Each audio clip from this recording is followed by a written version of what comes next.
Hey YouTube, it's Hannah Loba. If you want more MotoAmerica content, check out the new and vastly improved MotoAmerica Live Plus app. It's the only place you can catch all the race action in one place all season long. Click the link in the description below. Easy how packed this grid is with talent. Great. Blake Davis, Teague Hobbs, Jake Lewis. Then we have Kayla back in 10th, Tamburini, and Corey Alexander. Then we have Collins, Bickneys, Nassani, Vandenberg, Max Van Der, Alfonso Linares, and CJ LaRoche.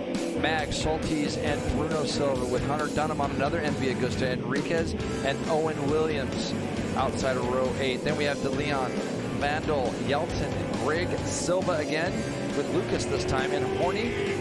And then Rivera, Silva, another Fernando Silva there. Seathaler, Davis, Ullman, and Ferguson are going to round out this grid. 36 people qualify here, Greg. Sometimes we take more because the tracks are a little bit bigger, like hard on himself. Ruts are up, time to go. Clutches are out, and it looked like from the middle of the front row, Ty Scott got a good launch on the 70, but it's going to be our pole sitter, Maxi Girardo, on the top pro motorcycle. He's going to get us into turn number 2. And he's trying to set sail already. Blake Davis and Matthew Skoltz bumping there as they entered turn 2. Skoltz was trying to rough the young guy up, and he wasn't having anything of it, so it's going to be Blake Davis holding on to 5th. But Girardo did what he did yesterday. He got another good start. This time he finds himself up front early. And how about Dave Anthony? Dave Anthony running 4th right now. He's been getting better and quicker every weekend on that GSXR 750. So for David Anthony right now, we have some riders down, Greg, in turn 5. But all eyes at the front right now. David Anthony on the Wrench Motorcycles GSXR 750. So for the top 4 right now, we have 3 GSXR 750s as Ty Scott on that Vision Wheel M4 X-Star Suzuki. And then, of course, right there is the 15 of Ray Hall Ducati Moto with Expel Ducati Panigale V2 of PJ Jacobson, your championship points leader. Yeah, PJ's right where he needs to be early on, and you know, like you see, Matthew did get through on Davis somewhere through that turn 5 area, so he's got himself into 5th. Let's see if he tries to move up. He's going to try to go up underneath Dave Anthony right now as he makes that pass, and he moves Dave Anthony out of the way a little bit. Will Blake Davis be able to take advantage of that? No. So Dave Anthony does a nice job of holding on to 5th there on that Wrench Motorcycles GSXR 750. See the 25 tucked in, but Maxi Girardo, again, this is a breakout weekend for him, Greg, leading both Supersport races in action. Blake Davis goes wide, but Matthew Skoltz goes underneath PJ Jacobson. PJ cuts it back, using the V2 power. Is he going to get back by? As Skoltz has a look to the left of him, and he sees that PJ does squeak on through. Man, there's a lot of action down there that lap, Greg, and you can see Mesa was able to take advantage of that as well. 4X-Star Suzuki takes over the lead for the moment, but you can see Girardo going up the inside, so you got a couple of GSXR 750s, but I'm going to tell you something, JP. Max Girardo is probably about 125 pounds, if that. And so that allows him to get stellar drives on an equally matched GSXR 750. Yeah, but this kid out front's hungry, Greg. He's not had the start of the season that he wants or the team wants. I know that they've had his magic. Yeah, and you can see here, Matthew Skoltz is going to go down the inside of Girardo right now and try to make this pass. And PJ Jacobson, this is as far back as we've seen PJ all year in 4th. So he's got getting a dose of the dicing that's going on in front of him. As you see, Girardo is able to pull out back past Skoltz and go past him down that straightaway. That's just giving Ty Scott that little bit extra advantage that he needs. So expect to see Matthew do his pass in that turn 15, 16, 17 area again. I don't see him up in front of us right now. All I can see is this battle that we thought was for 2nd, and I'm looking for Ty Scott. He is down, Greg. That's going to be on the exit of turn 2, it looks like. And yeah, that's going to be a big one. A lot of times, Greg, that's going to be maybe a big high side off the inside there of the exit of turn 2. So the leader is out again. Ty Scott, really unusual. Looking for a black line. See that black line way back there in the distance where Dave Anthony just went by, Greg? Red flag is out. Red flag is out. Yeah, poor Matthew Skoltz. Of course, he's going to make sure that Ty Scott is really the #1 concern, that he's okay. We have some other riders around down on the racetrack as well, Jay, from our vantage point. Okay. Looks like the front row all got a decent launch, yeah, but did. PJ Jacobson on the 15. He slots himself into 2nd, so a much better go at it for Matthew Skoltz as he's starting to figure it out. But it's the 161 Maxi Girardo from Uruguay who leads. Don't be surprised to see some quick work being made here. If Matthew can get up over the top of this hill behind PJ, PJ better protect it because Matthew will have a go as PJ is going to have a go and look down the inside. And that's a great move from the 15. PJ Jacobsen spent the majority of that last race rolling around in 4th place. He doesn't want any part of that anymore. So the 15, our points leader, gets himself out front. Gerardo's closing up on him here as they head down into turn 6. Not close enough.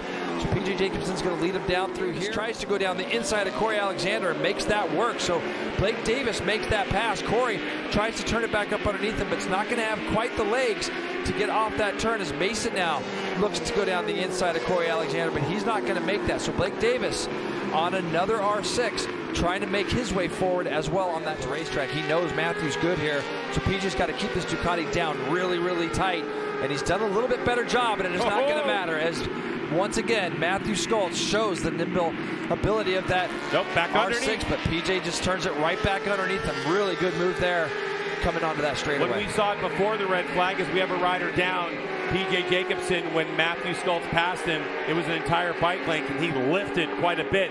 That time by, he lifted, let it back down, lifted again, let it back down, and then was aggressive. But Skoltz trying to go up the inside again. Whoa, we almost ran out of real estate. Line all the way up there, it makes you a little susceptible. PJ is going to get a good drive back up alongside Matthew as they go down to turn 1. Matt's going to let go of the brake lever and just go down the outside. So Skoltz has so much confidence. And Greg, you got to think back.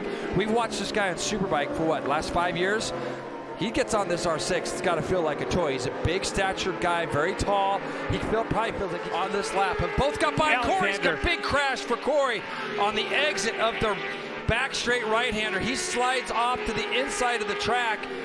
Wow, that's going to be a very big crash there. That's going to be another big high side off the inside of the bike, Greg. That's why that bike and everything careened over to the right.